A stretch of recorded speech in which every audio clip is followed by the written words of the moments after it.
Shout out to J&J. So I just want to send a shout out to J&J Sports for having me once again. This is, episodes, man. You guys got a real good thing going on. Good morning, everybody. I'm your favorite sports analyst, Jemima Kill, my favorite co-host. James Derwin. And y'all finna get served with J&J Sports episode 94. James, how you feeling, man? I feel fantastic. We're back here at UHD for the first time in, I don't know, a while, almost a year. Yeah. So it's great to be back. Shout out to UHD, man. We appreciate you guys for letting us come back here, man. But we finna bring the heat for sure for 2025. James, you ready, man? I'm ready. Man, we got a lot of good stuff to cover, man. This one is kind of personal for me because I just feel a way about this, James. You know what I mean? The fact, this whole situation. So NBA basketball. The Los Angeles Lakers have traded the superstar Anthony Davis to the Dallas Mavericks. The trade includes Anthony Davis and two other stars for Luka Donic. Now, James, I don't know if you heard about this, but if you have, what were your first initial thoughts? I think it was the outcry from this because everybody was talking about it. Everybody was talking about how ridiculous of a decision it was for Dallas to ship away a certified superstar, Doncic, just for Anthony Davis, which Anthony Davis is a very solid player. He's one of the better centers in the league. Yeah. But I think people were thinking that Luka was worth a whole lot more than just maybe AD and a few other picks. Nah, James. I mean, this was probably one of the craziest trades that, for so many reasons. For one, you take a star player away from a team was working. You know what I mean? Anthony Davis was doing really good this season. I mean, he was on point. He wasn't getting injured like that.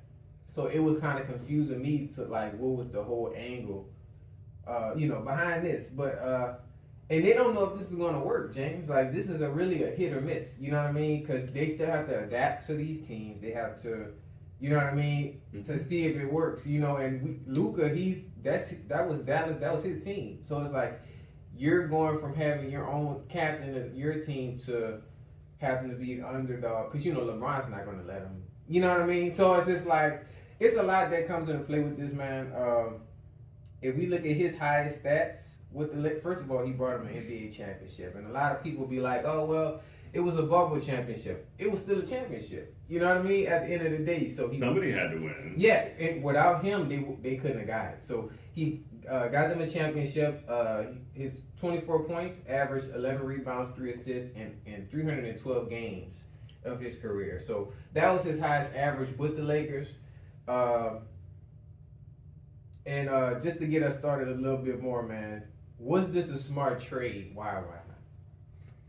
I think for the Lakers, this was a majorly smart trade. I mean, they get that superstar in Doncic, whereas for Dallas, why would you trade away your best player on the team? Yeah. But, that doesn't make a whole lot of sense from the outside looking in at the organization. I mean, the trade wasn't really worth it because, like I said, on Dallas, they're suffering because Luka, anywhere he goes, he's going to be successful. And it's like, Anthony, you got Anthony, Kyrie, like, you got to see if that whole combat works. And then I'm hearing that, they might try to get KD, which is not a bad idea. Now, if you can get KD, you got it. You know what I mean? You can definitely beat him.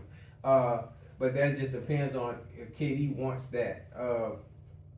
Now, a lot of people were talking about LeBron, about this whole situation, and he was kind of acting like so surprised, which, I mean, James, I already knew that was coming. You know what I mean? He was acting funny. Do you think LeBron had anything to do with the trade?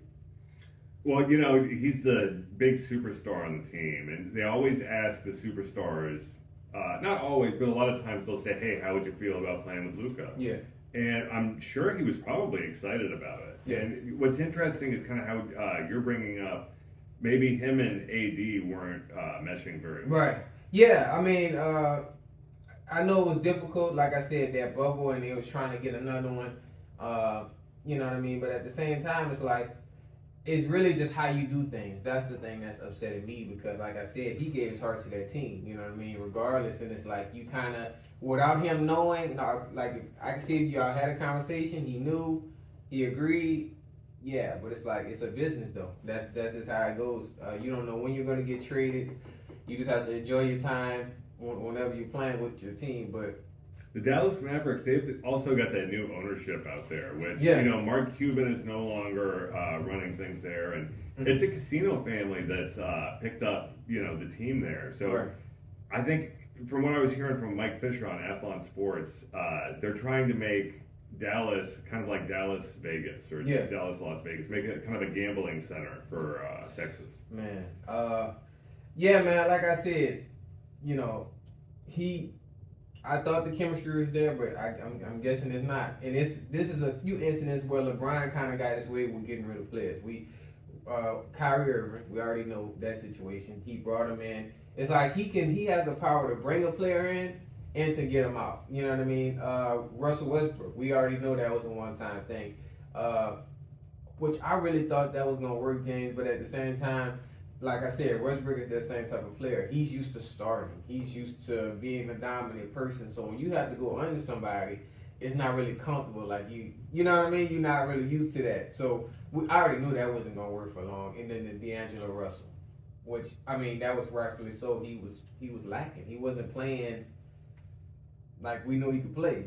But yeah. Luka's such a major superstar too that I'm kind of wondering. It's like LeBron, he's the biggest guy on the team over there, name wise, and is he going to get eclipsed by Luka when he gets there? I don't think so. Hopefully not. Like I said, I kind of seen him on him on the sideline, and it seems like he's going to be probably the one that's like the fourth quarter pressure. They're going to figure out like how to team up and make it work, but it's just it's just a lot. Luckily for Luka, he can adapt to any situation quickly. You know what I mean? Being an international player. And this is actually good for him because he's, like I said, he's an international player making this happen. So now he can take over the Lakers team. If say LeBron's like, you know what, my time has come. Luka, you take over the Lakers. So it's like, yeah, I think that was probably the whole idea behind it. Also, fun fact, man, Anthony Davis has given up $6 million of his dollars for his training bonus. He had got a training bonus, but he gave it up for the Mavericks. So he's in Dallas to pretty much stay. To give up, that's a lot of money, you know what I mean, for a bonus.